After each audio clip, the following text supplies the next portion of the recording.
Hey guys, welcome back to my channel. Thank you so much for tuning in. On today we are going to be discussing 12 ways to benefit from financial literacy in this year, because if not, we're not going to ramble. We just going to get going. Okay, number one, improve your budgeting skills.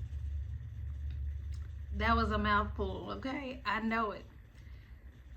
Budgeting has a connotation of being something negative, and it's not. It lets you know how much you have to start with.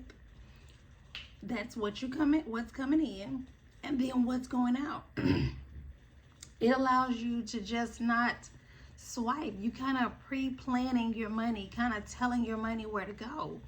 You don't want to just, it's like getting in the car and just wherever the car takes me.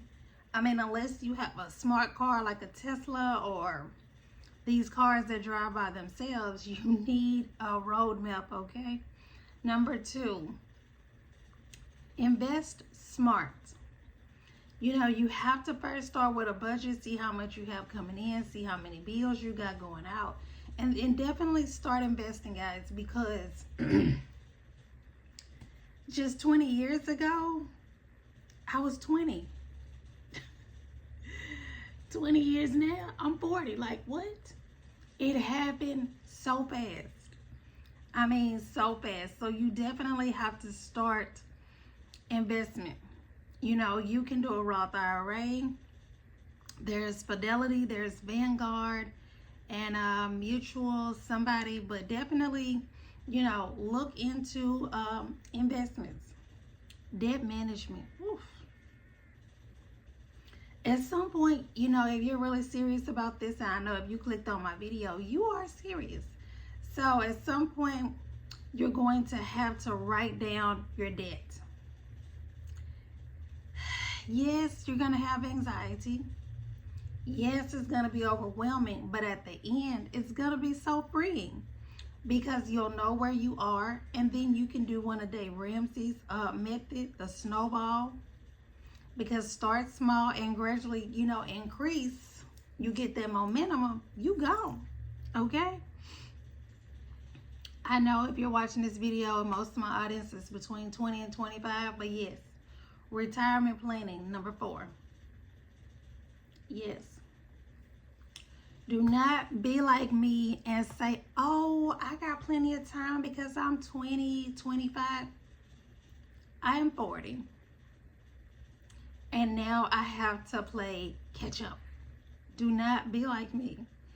So I'm having to make a lot of sacrifices that I should have made about 15 years ago to do now. Like, I have put a halt and a stop on a lot of things and have made some tough decisions, you know, so that in 20 years I will be set up.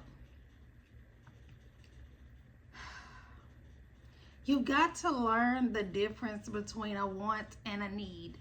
And once you do number 1, which is planning your budget, you can set aside money, you know, either bi-weekly or if you get paid once a month, and put those wants on there. So every time you get paid, you can put a want on there, but don't just take your check and do all your wants. No, because that's going to go back to number 3, debt management. And you're going to not be managing your debt, because you're going to be then got yourself in debt. And that's what we're not trying to do. So if it's something you have to have, make a list of those and then put a pay period date by it, so you can have something to look forward to. Because if you just go and do retail therapy, honey, and blow a bag, who are you gonna call? Then you're gonna have to get a title loan. Then you're gonna have to call a loved one, phone a friend. Don't do it. Number 6, understand credit. That is so imperative. Understand what a due date is, the date that they report to the credit agency. Definitely do not spend, like, let's say you get approved for a credit card and your balance is $500, or your available credit is $500. Girl or guy, don't you go blow that like, oh, I got this much. No, ma'am. No, sir. You want to spend about 10% of that, or maybe 20, because 10% of 500 is only 50. So if you spend 20%, that's $100. We have to use credit cards responsibly. Now, I will give you this caveat. No. Because if you're watching my video, you might have a little issue with money right now. So, no. I'm not going to give the caveat. Risk management. Remember what I was saying? If you having a retail therapy type of day and you may risk your whole paycheck, risk management. Know and understand that there is a big risk when you risk it all. And you might not make it out on top if you risk it all and then be in trouble.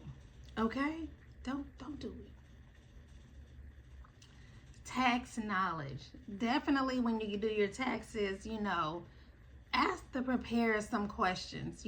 Taxes are not fun. Nobody wants to do taxes.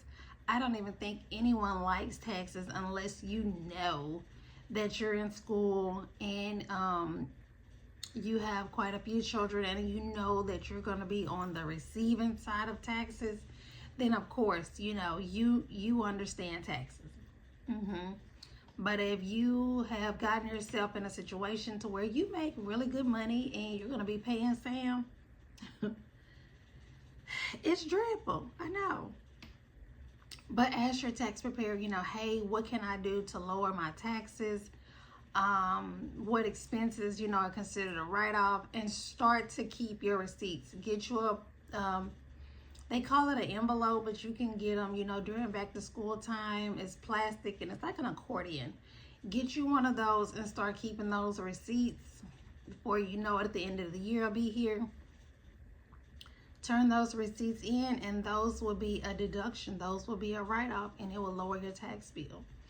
But if you are just in that category where you make a ton of money, praise God, okay?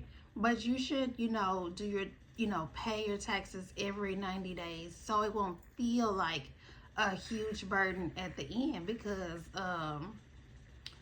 it's gonna be expensive, okay? 9, financial goal setting. Yes, that is a very good one. I mean, they're all good, but definitely when you get paid, sit down, take about 30 minutes. Hey, get you a glass of wine, turn on your favorite music, and set some goals. Set some goals for the month. Don't do for the year. Or if you do them for the year, definitely break them up. Like, let's say you have a goal for the year to save $1,000. Then you can break them up. I just lost my train of thought.